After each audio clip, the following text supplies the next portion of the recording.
मित्रमैत्रिणींनो नमस्कार. मी आहे तुमचा दोस्त आणि या चॅनलचा होस्ट मनोहर आणि आपण बघत आहात माझं यूट्यूब चॅनल एज्युकेशनल मनोहर.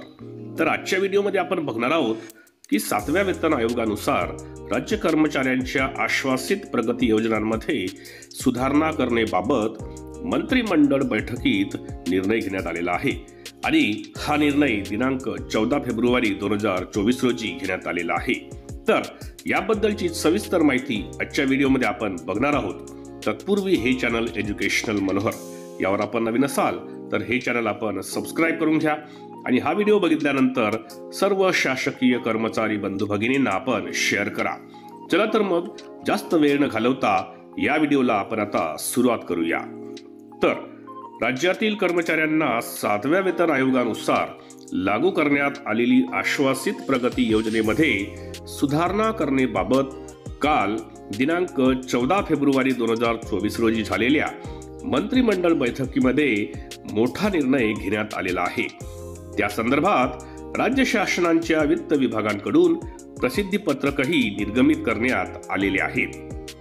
राज्य शासन सेवेतील कर्मचाऱ्यांना सुधारित सेवा अंतर्गत आश्वासित प्रगती योजना लागू करण्याबाबतच्या दिनांक 1 एप्रिल 2010 रोजीच्या शासन निर्णयात सुधारणा करणे, त्याचबरोबर 7व्या वेतन आयोगामध्ये 3 लाभांच्या सुधारित सेवांतर्गत आश्वासित प्रगती योजनेच्या शासन निर्णय दिनांक 2 मार्च 2019 रोजीच्या शासन निर्णयामध्ये सुद्धा सुधारणा करण्यात आलेली आहे.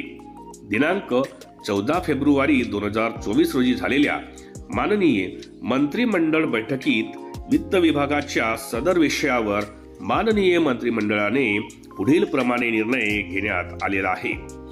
राज्य शासनाच्या वित्त विभाग मार्फत दिनांक 1 एप्रिल 2010 रोजी निर्गमित शासन निर्णयानुसार सेवांतर्गत आश्वासित प्रगती योजना अंतर्गत दिनांक 1 ऑक्टोबर 2006 पासून लाभ देताना सदर कर्मचाऱ्यांना विवक्षित सेवा कालावधीनंतर देण्यात येणारी अकार्यात्मक अथवा तत्सम उच्च वेतन संरचना विचारात न घेता पदोन्नतीच्या पदांना लाभ देण्याचे व त्या अनुषंगाने शासन निर्णयांमध्ये सुधारणा करण्यास माननीय मंत्रिमंडळाकडून दिनांक 14 फेब्रुवारी 2024 रोजी मान्यता देण्यात आलेली आहे.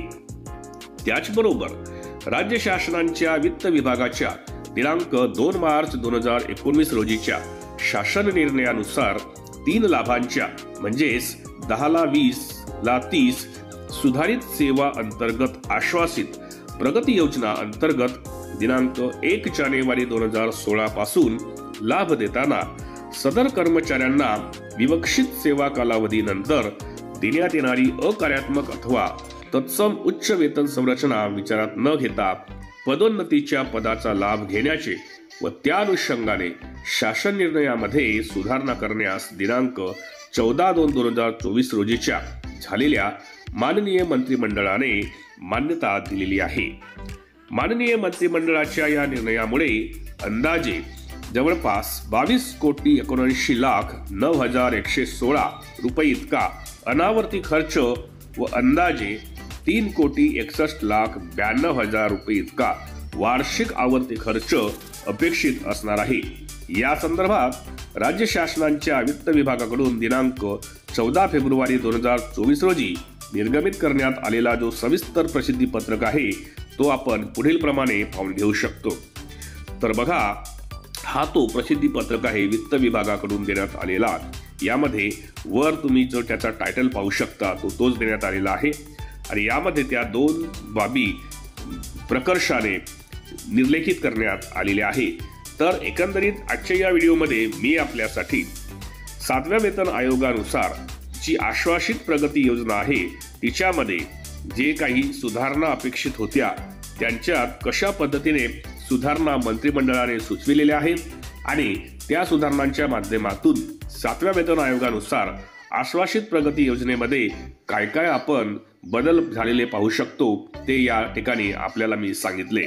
तर एकंदरीत हा व्हिडिओ आपल्याला माहितीपर ठरला असेल अशी मी अपेक्षा करतो आणि त्यामुळेच या व्हिडिओला एक लाईक आणि जास्तीत जास्त शेअर करायला आपण विसरू नका। त्यासोबतच हे चॅनल एज्युकेशनल मनोहर यावर आपण नवीन असाल तर हे चॅनल आपण सबस्क्राईब करायलाही विसरू नका। मित्रांनो, अशाच पद्धतीचे शासकीय कर्मचाऱ्यांच्या बाबतीत माहितीचे व्हिडिओज जर आपल्याला बघायचे असतील तर त्यांची प्लेलिस्ट या व्हिडिओच्या डिस्क्रिप्शनमध्ये इन्फॉर्मेशन एज्युकेशनल मनोहर या नावाने देण्यात आलेली आहे। त्यावर जाऊन आपण बाकीचेही आपल्या कामाचे महत्त्वाचे व्हिडिओज पाहून घेऊ शकता। अशाच एका महत्त्वपूर्ण व्हिडिओमध्ये पुन्हा एकदा मी आपली भेट घेणार आहे।